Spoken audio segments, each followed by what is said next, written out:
Assalamualaikum warahmatullahi wabarakatuh. Bismillahirrahmanirrahim. Alhamdulillahirabbil alamin. Nahmaduhu wa nasta'inuhu wa nastaghfiruh wa na'udzu billahi min syururi anfusina wa min sayyiati a'malina. Man yahdihillahu fala mudhillalah wa man yudlil fala hadiyalah. Asyhadu an la ilaha illallah wahdahu la syarika lah wa anna Muhammadan abduhu wa rasuluhu la nabiyya ba'dah. Wa nusalli wa nusallimu ala nabiyyina Muhammadin wa ala alihi wa sahbihi ajma'in wa ba'd. Hadirin Allah muliakan, alhamdulillah kita bersyukur kepada Allah Subhanahu wa taala atas semua nikmat yang Allah berikan kepada kita, khususnya nikmat ilmu yang bermanfaat, ilmu yang melahirkan iman dan amal soleh. Itu adalah nikmat yang sangat luar biasa, ilmu yang mengantarkan seseorang berjalan menuju surga, ilmu yang membuat kita istiqomah dengan taufik dari Allah Subhanahu wa ta'ala. Nah, ilmu ini tuh harus diperjuangkan, apalagi ketika Allah Subhanahu wa ta'ala memberikan kesempatan kepada kita untuk belajar dengan salah satu buku terbaik di dunia, salah satu karya dari ulama yang diterima oleh umat, yaitu Riyadhus Shalihin, kitab yang terbukti memberikan hidayah irsyad kepada jutaan orang, mungkin miliaran ya kalau dari masa Imam An-Nawawi rahimahullahu ta'ala, dan diterima dari generasi ke generasi. Namun yang jadi tantangan tuh, hadirin, kita nih istiqomah atau enggak. Karena untuk mendapatkan manfaat dari Riyadhus Shalihin atau kitab-kitab ulama lainnya, itu kita butuh konsistensi, butuh istiqomah, bukan ngikut beberapa bulan terus ngilang. Fenomena atau kalau terjadi hal tersebut itu membuat kita kehilangan keberkahan ilmu dan kita nggak akan berhasil, karena keberhasilan itu setelah taufik dari Allah salah satu syaratnya adalah konsistensi. Kata para ulama, man thabata nabat, barang siapa yang konsisten di sebuah titik, dia yang akan tumbuh. Barang siapa yang konsisten di sebuah titik, dia yang akan tumbuh. Jadi butuh konsistensi, dan itu yang susah. Ikut kajian itu, hadirin, itu nggak mudah dan nggak mungkin bisa kecuali dengan taufik dari Allah. Tapi konsisten dalam sebuah kajian, mengkaji sebuah kitab, itu jauh lebih susah lagi. Tapi kalau kita berhasil dengan taufik dari Allah, maka disitulah keberkahan, disitulah perubahan, dan disitulah kesuksesan. Makanya ulama mengatakan, likullin ila syawil ula harakatu walakin azizun fir rijali thabatu. Likullin ila syawil ula harakatu walakin azizun fir rijali thabatu. Setiap orang itu ingin dan berjuang mencapai puncak keberhasilan. Jadi semua orang tuh kalau ditanya pengen berhasil nggak, Mas? Pengen sukses nggak, Mas? Pengen banget lah. Mas, bisnisnya pengen bangkrut atau pengen sukses? Ya sukses lah, Mas. Mas, keinginannya ingin jadi orang soleh atau orang fajir? Ya orang soleh lah. Semua pengen jadi orang soleh. Semua ingin berhasil. Semua ingin sukses. Yang kuliah pengen lulus, pengen sampai profesor gitu. yang ngafalin Quran pengen jadi hafil atau hafizah, dan mereka itu berjuang, coba buka bisnis A, buka bisnis B, ketemu klien A, ketemu klien B, dipasarkan, yang mau ngafalin Quran ikut eh, mahat atau program tahfidz, yang pengen bisa bahasa Arab cari kursus bahasa Arab, yang pengen bahasa Inggris cari kursus bahasa Inggris, yang pengen bahasa Cina cari kursus bahasa Cina, pokoknya semua nyari. Tapi kata para ulama, walakin azizun fir rijali thabatu. Namun yang sulit, yang mewah adalah konsisten pada usaha tersebut. Itu yang susah. Dan itulah kunci yang berhasil.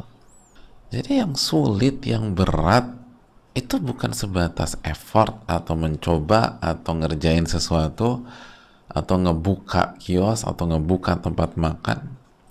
Tapi yang sulit itu adalah konsisten ketika kita mengerjakan sesuatu. Konsistensi. Ikut kajian, apalagi online, itu insya Allah cukup mudah atau Allah mudahkan. Tinggal modal paket gitu ya. Apalagi kalau dapat punya wifi gratisan, udah nggak ada modal. Modalnya cuma gadget. Udah buka YouTube, melihat aja tuh ada ribuan kajian atau ceramah di YouTube. Yang susah itu konsisten. Itu susah. Dan kalau Allah kasih taufik kita konsisten, walakin azizun fi rijali thabat, kita akan berhasil. Man thabata nabat. Barang siapa yang konsisten, dia akan tumbuh. Itu yang membedakan mana yang musiman, mana yang jujur dan istiqomah. Mana yang ikut tren, mana yang ikut hype, mana yang benar-benar pengen jadi orang baik. Makanya seringkali itu yang membuat seseorang gagal bukan karena dia nggak cerdas, tapi dia nggak konsisten setelah nggak dapat taufik dari Allah itu. Ada banyak orang nggak cerdas tuh akhirnya berhasil, dan bukannya berhasil, jago banget karena konsisten, ngulang gitu. Akhirnya lebih jago dengan taufik Allah daripada yang cerdas, karena ngulang terus. Dan itu hanya sedikit, Aziz, hanya sedikit orang seperti itu. Susah emang. Yang nyoba tuh banyak. Ayo kita nyoba, ikut. Tapi yang konsisten bertahan semua sedikit. Di pondok waktu itu hadirin, kakak di atas saya, itu yang bertahan cuma 3 orang. Antara murid sama gurunya, banyak kan gurunya. Yang bertahan cuma 3 orang sampai selesai. Tapi dengan taufik Allah jadi hadirin. Bayangin yang selesai cuma 3 orang. Tapi alhamdulillah jadi. Karena cuma 3 orang itu di bahasa kita di mustawa terakhir itu 2 kali khatam semua kitab. Ya karena cuma 3 orang, muter-muternya di situ. Gitu loh. Dan mereka udah terbukti kan rajin, bla bla bla bla. Jadi banyak kurikulum nggak selesai, mereka khatam 2 kali, 2 lab selesai. Terus saya muter gitu sama 3 orang. Ibrohnya itu bukan siapa yang membuka halaman pertama dalam Riyadhus Shalihin. Ibrohnya itu siapa yang masih bertahan sampai halaman terakhir di Riyadhus Shalihin itu. Kalau kita kaji Riyadhus Shalihin misalnya, atau hal-hal atau buku-buku yang lain, konsistensi itu susah. Itu yang mahal, itu yang mewah banget, itu yang sulitnya minta ampun. Konsisten. Itu yang membuat banyak orang, bahkan mayoritas orang gagal di sebuah bidang. Mayoritas. Kan dalam semua bidang kita lihat yang berhasil selalu minoritas. Mana yang berhasil mayoritas? Yang berhasil itu minoritas. Itu sunnatullah. Susah konsistensi itu. Makanya minta pertolongan kepada Allah. Dan harus diperjuangkan. Dan ini mental keberhasilan. Jadi ketika misalnya kita perjuangkan sebuah kajian ya, sebuah schedule, sebuah jadwal rutin, itu bukan sekedar kajian 30 menit atau 40 menit atau 1 jam. Bukan sebatas itu. Itu kita sedang memperjuangkan mental konsistensi. Yang kalau Allah kasih taufik kita berhasil, kita akan berhasil di bidang yang kita jalani biiznillah. Biiznillah. Dan ini mentalnya para nabi dan rasul alaihi wassalatu wassalam. Coba kalau Rasulullah nggak konsisten dan resign di tahun ke-12 kenabian, udah selesai itu. Udah, ya Allah ini parah-parah semua ya Allah. Udah aku mau resign aja. Udah, nggak berasa. Padahal tinggal setahun lagi tuh kalau dalam catatan Lauhil Mahfuz. Coba kalau Nabi Nuh itu berhenti gitu di tahun ke-500 beliau berdakwah. Pengen gak sih atau? Itu konsisten 950 tahun. Kita baru berapa bulan aja. Ada kayaknya susah deh, susah. Ya makanya nggak pernah jadi orang besar. Makanya gagal di masa lalu kita karena nggak konsisten. Makanya kita kalau nggak konsisten, misal di kajian rutin Riyadhus Shalihin atau kitab-kitab lain yang kita ikuti, nggak akan berhasil, nggak akan ditolong sama Allah. Walaupun jenius, walaupun cerdas, emang ada dalil pertolongan Allah bersama orang-orang jenius semata atau bersama kejeniusan? Enggak. Yang ada adalah pertolongan bersama kesabaran. Tapi oleh karena itu mintalah pertolongan sama Allah agar kita konsisten, agar kita berhasil jadi orang baik, agar kita jadi orang soleh, agar kita husnul khatimah, agar kita dimasukkan ke surganya dan bisa melihat wajahnya. Amin ya rabbal alamin. Lalu jaga syahadatain kita dan bersalawatlah dan salam kepada Nabi kita, Rasul kita Muhammadin alaihi salatu wassalam. Kita masuk ke ayat berikutnya, surat Al-Kahfi, ayat yang dibawakan Al-Imam Yahya bin Sharaf bin Murri Abu Zakaria rahimallahu rahmatan wasi'ah. Masih dalam bab Al-Amr bil Ma'ruf wa Nahy anil Munkar. Kita masuk Al-Kahfi 29. Al-Imam An-Nawawi, semoga Allah merahmati beliau dengan rahmat yang luas. Semoga Allah merahmati orang tua dan keluarga beliau, dan semoga Allah merahmati kita semua, merahmati seluruh kaum muslimin dimanapun berada, yang masih hidup maupun yang telah wafat. Amin ya rabbal alamin. Wa qala ta'ala, dan Allah subhanahu wa ta'ala berfirman, wa qulil haqqu min rabbikum faman sya'a falyu'min wa man sya'a falyakfur inna a'tadna lidh-dhalimina nara ahata bihim suradiquha wa in yastaghithu yughathu bima'in kalmuhli yashwil wujuh bi'sasy syarabu wa sa'at murtafaqa. Mungkin kita sudah baca ayat ini hari ini. Kita masuk artinya wa qulil haqqu min rabbikum, dan katakanlah kebenaran itu datangnya dari Rabb kalian, dan katakanlah kebenaran itu datangnya dari Rabb kalian. Faman sya'a falyu'min, barang siapa yang ingin beriman, monggo silahkan beriman, dan barang siapa yang ingin jadi orang kafir, silahkan jadi orang kafir. Inna a'tadna lidh-dhalimina nara. Oh, ini pilihannya Ustadz. Ini bukan pilihan, ini tahdid, kata para ulama, sebagaimana dicek dalam buku-buku tafsir seperti Al-Imam Ibnu Katsir, Al-Baghawi, dan lain-lain rahimahumullah. Ini tuh ancaman, jadi gaya bahasa ancaman, tahdid gitu lah. Dan ini kan biasa ya, kalau ada yang mau silakan gitu, kalau yang ini silakan. Itu maksudnya bukan dipersilahkan, itu diancam. Jadi Yang mau beriman silahkan beriman, yang enggak ya silahkan kufur, tapi tanggung sendiri konsekuensinya gitu loh.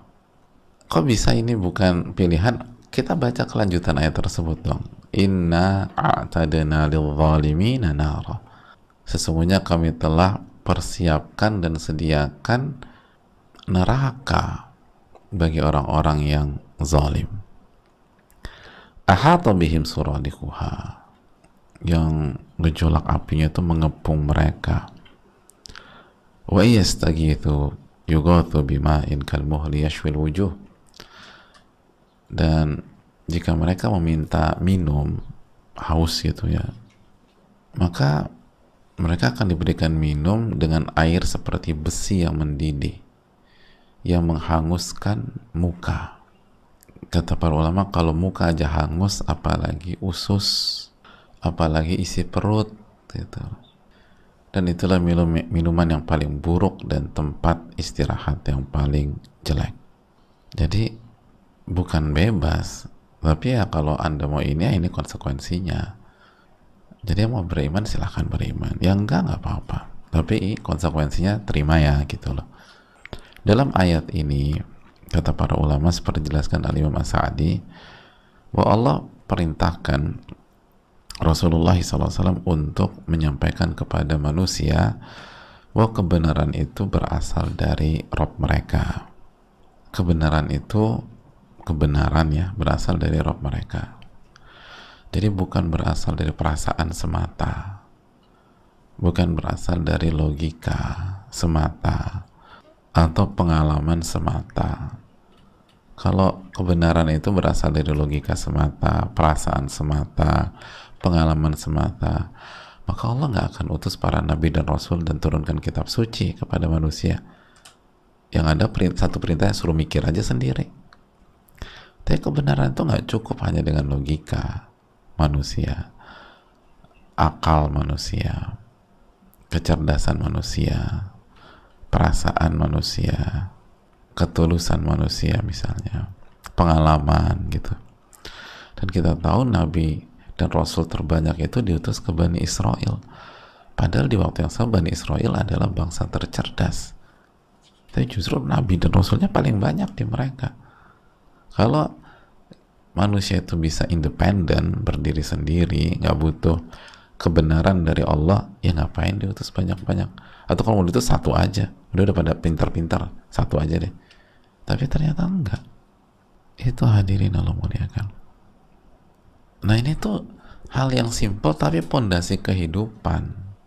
Jadi kalau kita yakin bahwa wa qulil haqqu mir rabbikum, katakanlah kebenaran itu berasal dari Rabb kalian, maka patokan kita harus ke Allah terus dalam kehidupan. Dan kita nggak puas hanya mengandalkan logika kita. Kita selalu, ini yang Allah inginkan apa ya? Gitu.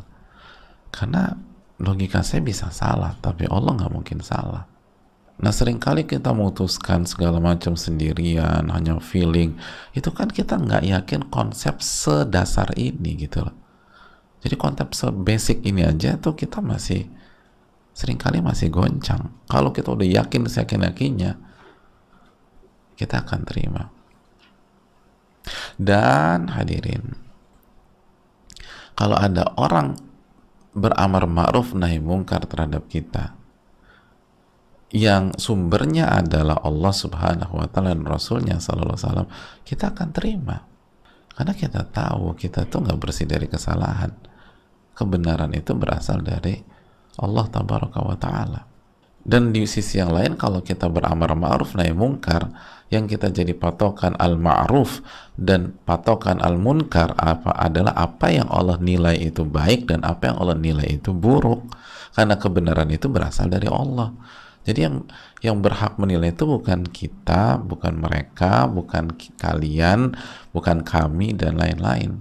Tapi yang berhak menilai adalah pemilik kebenaran. Wa qulil haqqu mir rabbikum.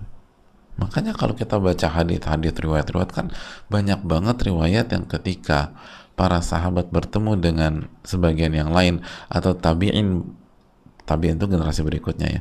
Generasi berikutnya bertanya kepada para sahabat, itu bertanya, apa yang engkau tahu dari Rasulullah SAW? Kan begitu banyak banget.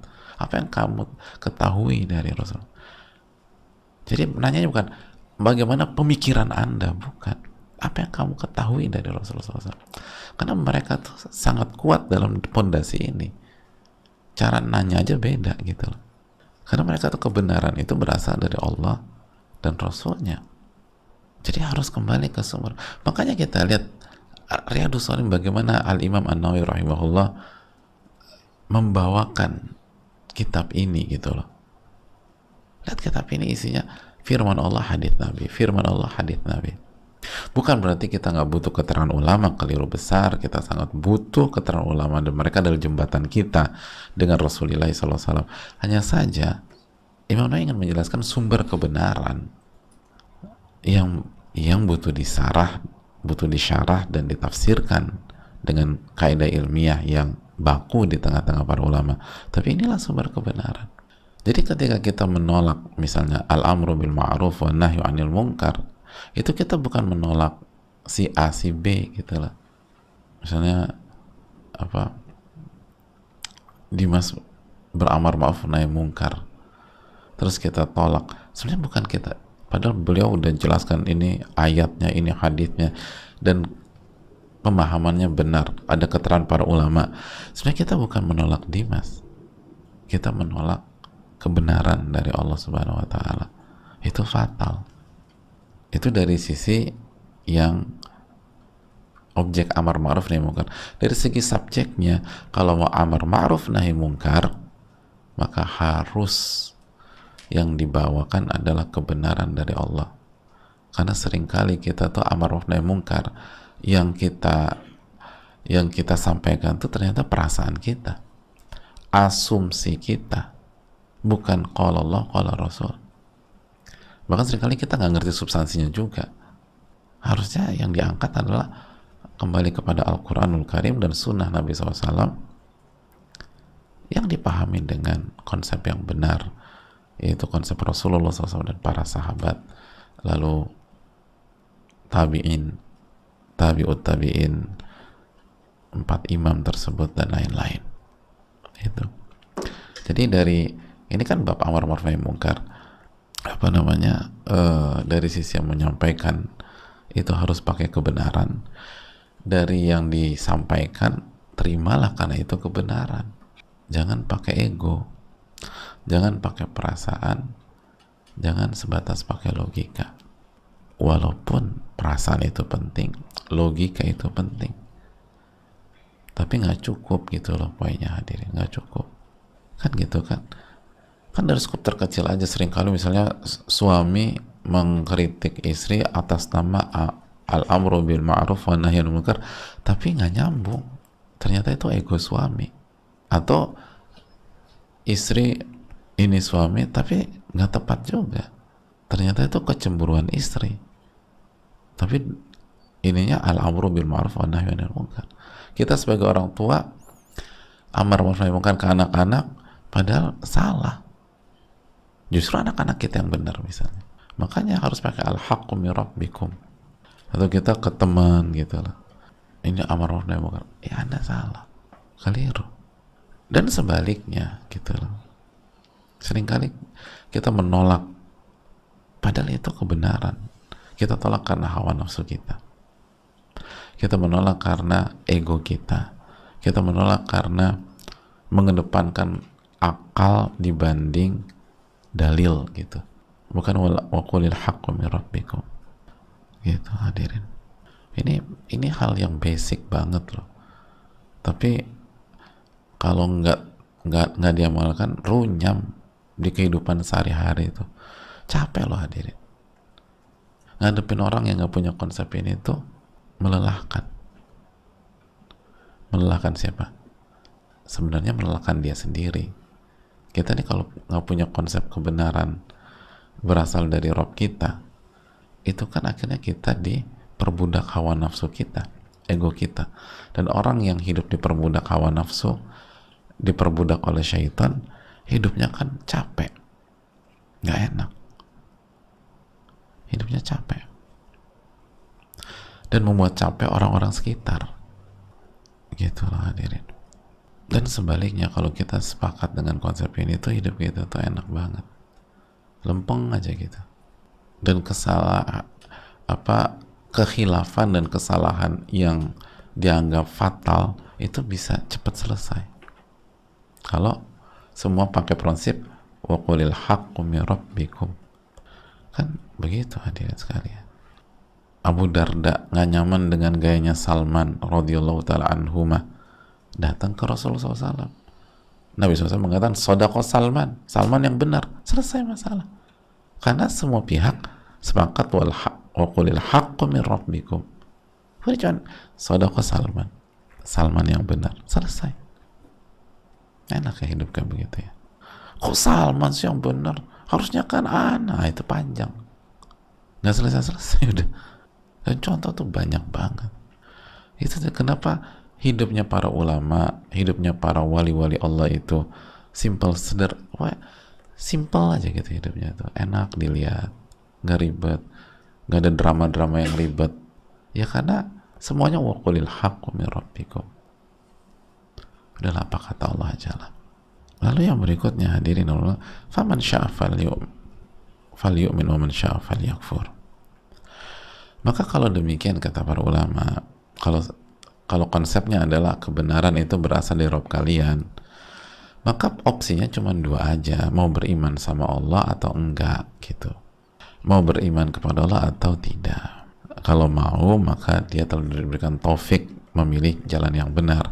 Kalau enggak, sudah, hujah sudah tegak, argumentasi sudah disampaikan, tanggung sendiri resikonya gitu loh. Tanggung sendiri resikonya.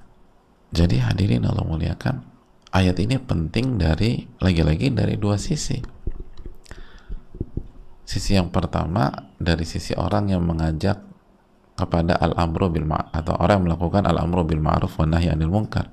Ya udah, kalau tuh orang beriman alhamdulillah, kalau enggak dia akan tanggung konsekuensinya. Jadi kita pada saat al-amru bil ma'ruf wa nahyi 'anil munkar gak usah baper kalau ditolak. Karena sebaper-bapernya kita, hukuman Allah lebih fatal dan lebih mengerikan. Jadi udah selesai. Coba kita lihat lagi. Inna a'tadna lidh-dhalimina nar ahata bihim suradiquha. Kami persiapkan neraka bagi orang-orang yang zalim, yang gejolaknya mengepung mereka, nggak ada jalan keluar. Dan ketika mereka memberikan atau ketika mereka meminta minuman, mereka diberikan minuman seperti besi yang mendidih. Dikasih minum di neraka besi yang mendidih. Makanya kalau kita mau menolak kebenaran, latihan dulu minum air mendidih 100 derajat gitu. Itu 100 derajat tuh minum glek. Dikasih ayat, dikasih hadits, keterangannya clear, nggak ada khilaf yang mu'tabar, nggak ada khilaf yang kuat, ditolak. Nah coba, ini ada hadiah buat antum, coba nih, air 120 derajat gitu. Jangan macam-macam lah hadirin. Nah dari sini kan kita berarti nggak perlu baper kalau nasihat kita ditolak, amar ma'ruf nahi munkar kita ditolak, dakwah kita ditolak. Kenapa? Karena ancamannya lebih mengeri. Kita tuh kalau kita baper kan biasanya apa? Gue tuh gemes banget sama dia. Emang segemas-gemasnya kita mau diapain sih dia? Lo mau apain sih? Gue mau kritikin. Kan cuma dikritikin. Ini disuruh minum air yang besi itu mendidih. Jadi udah. Makanya para ulama mengatakan alqi kalimataka wamshi. Sampaikan pandangan Anda, sampaikan nasihat Anda dengan bijak dan santun, wamshi, lalu terus berjalan. Nggak usah ribet-ribet. Gue tuh kesel banget nasihat gue mentahin mentah-mentah sama dia. Gue pengen hukum. Apa sih hukuman kita tuh hadirin? Emangnya lebih menyeramkan dari ini? Bisa syarab, kata Allah itu seburuk, separah-parahnya minuman. Justru sebaliknya, kata para ulama, kalau kita melihat orang seperti itu harus ada rasa iba, karena ini terancam nih gitu. Bukan kesel, sebel, enggak. Makanya faman syaa falyu'min, barang siapa yang mau beriman, monggo. Yang nggak mau, monggo. Tapi konsekuensinya adalah inna a'tadna lil-zalimina nara ahata bihim suradiquha wa iyastaghithu yughathu bima'in kalmuhli yashwil wujuh. Makanya kita ini kalau baca Al-Kahfi itu renungkan juga hadirin. Jadi orang tuh kalau yang baca surat Al-Kahfi nggak berani macam-macam sama kebenaran. Nah lucunya kita baru selesai surat Al-Kahfi ketemu orang ribut gitu loh. Ya tadi baru baca Al-Kahfi, kenapa hawa nafsu lagi yang dikedepankan? Jadi ini ancaman. Kan udah pilih aja, saya udah cuma sampaikan baik-baik pilih. Jadi dari sisi kan ini kan bab amar ma'ruf nahi mungkar kan, ayat ini dibawakan Imam Nawawi dalam bab amar ma'ruf nahi mungkar. Ini korelasinya ke amar ma'ruf nahi mungkar. Kita yang beramar ma'ruf nahi mungkar, tugas kita sampaikan sebaik-baiknya, sehikmah mungkin, sebijak mungkin. Diterima nggak diterima, inna a'tadna lil-zalimina nara. Itu dari sisi yang al-amir. Dari sisi al-ma'mur yang diajak melakukan al-ma'ruf dan dilarang, sepahit apapun terima deh.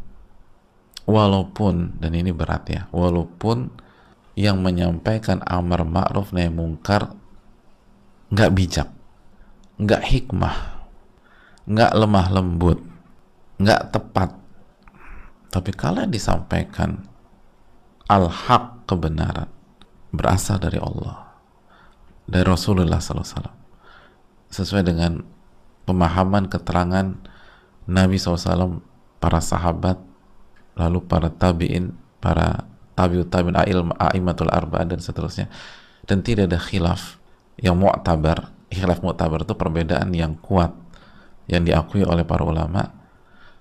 Terimalah walaupun cara dia tidak hikmah, karena ini sudah bukan tentang kita dan dia, tapi ini tentang kita dan kebenaran. Ketidakhikmahan orang tersebut itu urusan dia dengan Allah. Allah nggak zalim, Allah nggak akan zalimi siapapun. Inni haramtu dzulma ala nafsi. Allah berfirman yang sudah kita bahas hadis kutsinya, sesungguhnya aku haramkan kezaliman terhadap diriku. Wa anna allaha laysa bidzallami lil abid. Allah nggak pernah menzalimi hamba-hambanya. Ali Imran ayat 182. Oleh karena itu, yang tidak hikmah, tidak bijak, tidak tepat dalam menyampaikan akan berurusan dengan Allah. Nggak ada yang dizalimi. Maka nggak usah urus itu. Berat, benar, setuju, berat. Dan yang bicara nggak lebih baik daripada yang mendengarkan. Tapi ini konsepnya, dan kita minta pertolongan kepada Allah. Ya kan? Kalau cara penyampaiannya santun, baik, itu aja masih susah seringkali kita. Ini yang lebih susah lagi, paling pol gitu kalau bahasa sebagian untuk nerima. Ini kalau cara penyampaiannya nggak bagus, kasar, nyinyir, dan seterusnya. Tapi kalau yang disampaikan itu al-haq, berasal daripada Al-Quran, dari sunnah Nabi SAW yang sahih, dengan pemahaman yang benar, yang dipahami oleh Rasulullah SAW dan para sahabat, dan tidak ada khilaf mu'tabar, tidak ada perbedaan yang kuat yang diakui oleh para ulama. Bukan kita yang nilai, tapi ulama yang menilai. Maka kita harus terima. Karena apa? Wa qulil haqqu min rabbikum faman syaa'a falyu'min wa man syaa'a falyakfur. Inna a'tadna lidh-dhalimina nara ahata bihim suradiquha wa iyastaghithu yughathu bima'in kalmuhli yashwil wujuh bi'sa syarabu wa sa'at murtafaqa. Ini masalahnya. Dan kita nggak ada alasan, atau alasan kita tidak tepat jika kita berdalih dengan ketidakhikmahan dia dalam berdakwah, atau ketidakhikmahan dia dalam amar ma'ruf nahi mungkar untuk menolak kebenaran. Kenapa? Karena nanti di sidangnya adil kan, di hari kiamat. Dia kena dari sisi nggak hikmah, kita kena juga dari sisi nggak terima kebenaran, walaupun beratnya minta ampun. Susah itu, sulit, berat banget. Ini yang perlu kita tanamkan. Allah Ta'ala bisa ini bisa disampaikan, semoga bermanfaat. Kita rasa cukup sampai di sini.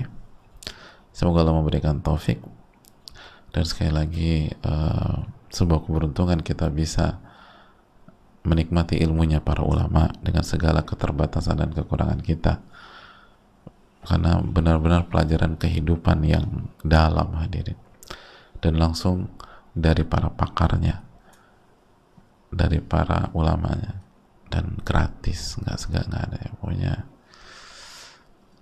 ini anugerah dan nikmat yang harus kita syukuri. Ini bisa disampaikan, jazakallahu khairan, semoga bermanfaat, semoga Allah memberikan taufik. Allahumma inna nas'aluka ilman nafi'an wa na'udzubika min ilmin la yanfa'. Rabbana taqabbal minna subhanaka wa la ilaha illa anta astaghfiruka wa atubu ilaik. Assalamualaikum warahmatullahi wabarakatuh.